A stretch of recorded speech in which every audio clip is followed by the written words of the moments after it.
Selamat berjumpa kembali bersama saya, Pastor Lawrence, dalam acara di channel yang satu dan sama, YouTube Serambi Religius.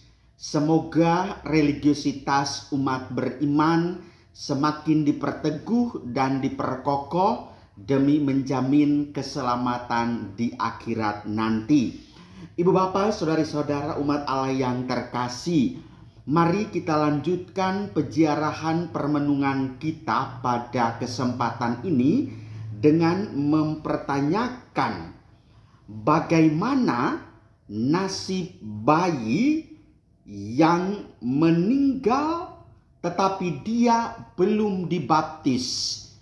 Ini adalah pertanyaan yang kadang-kadang membuat saya rasa sedih untuk menjawabnya. Tetapi di dalam nama Yesus, iman kita yang kita akui sebagai juru selamat yang maha murah, maha rahim, penuh belas kasih, saya berani memberikan jawaban dengan landasan teologis, dogmatis, dan apa kata katekismus Gereja Katolik. Saudari-saudara umat beriman yang terkasih, pada prinsipnya Gereja Katolik mempercayai bahwa baptisan itu diperlukan untuk mendapatkan keselamatan kekal. Referensinya Injil Markus bab 16 ayat 16. Karena dengan baptisan maka seluruh dosa manusia, baik dosa asal maupun dosa pribadi, dihapuskan. Pertanyaannya adalah, bagaimana nasib bayi-bayi yang meninggal sebelum ia dibaptis? Kisah tentang ini sangat banyak dan beredar di seantero dunia. Bayi yang meninggal, lahir, hidup sebentar, lalu langsung mengembuskan nafas terakhir juga ada. Atau bayi yang masih dalam 2 atau 3 bulan sebelum dibaptis lalu dipanggil oleh Tuhan, juga kita temukannya itu. Bagaimana itu hal ini disikapi? Menjadi ajaran iman bahwa orang yang meninggal dengan dosa asal atau original sin tidak dapat bertemu dengan Tuhan muka dengan muka atau mengalami beatific visitor. Namun beatific vision atau muka ketemu muka ini, katekismus Gereja Katolik sendiri mengatakan di nomor 1257, Tuhan sendiri mengatakan bahwa pembaptisan itu perlu untuk keselamatan.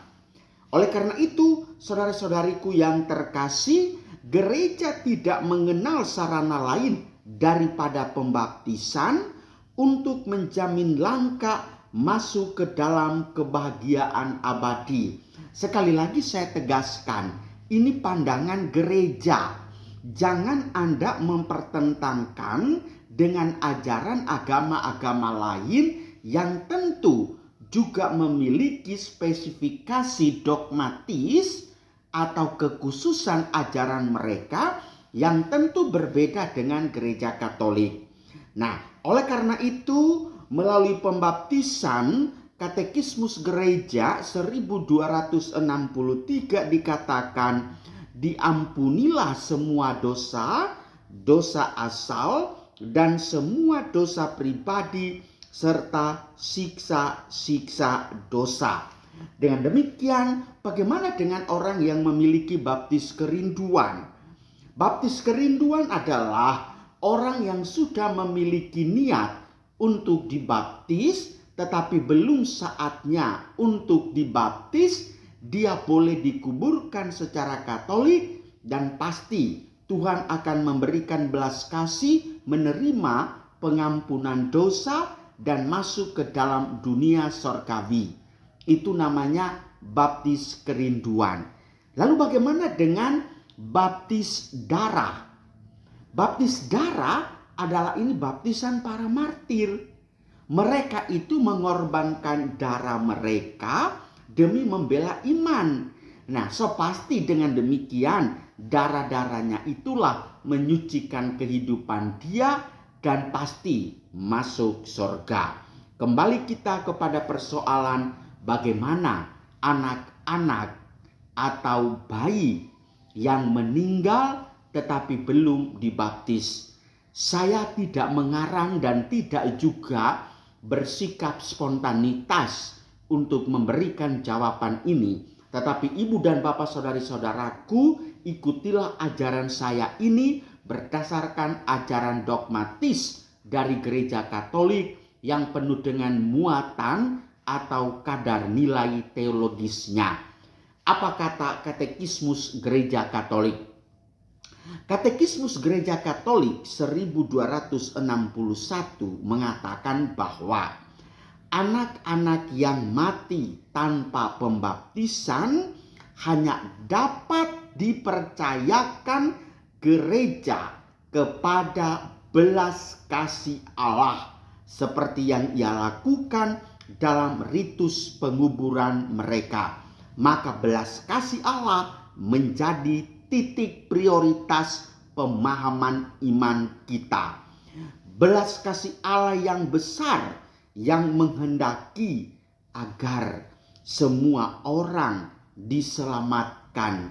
Bandingkan surat pertama Rasul Paulus kepada Timoteus bab 2 ayat 4 yang mengatakan bahwa cinta Yesus yang lemah lembut kepada anak-anak yang mendorongnya untuk mengatakan, biarkan anak-anak itu datang kepadaku, jangan menghalang-halangi mereka, karena merekalah yang mempunyai kerajaan sorga.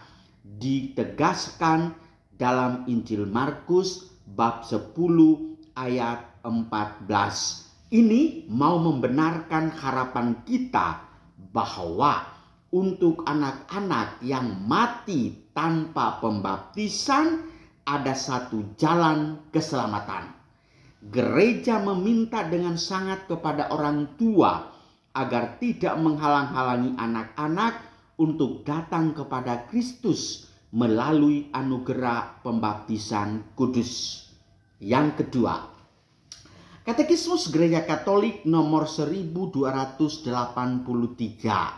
Nah, dalam hal ini dengan lantang dia mengatakan mengenai anak-anak yang mati tanpa dibaptis, liturgi gereja menuntun kita agar berharap kepada belas kasihan ilahi dan berdoa untuk keselamatan anak-anak.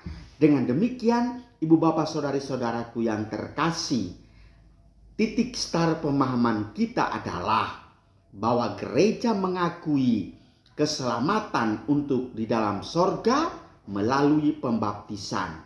Melalui pembaptisan, dosa asal, dosa pribadi dibersihkan. Maka jaminan masuk sorga pasti mendapatkan tempat.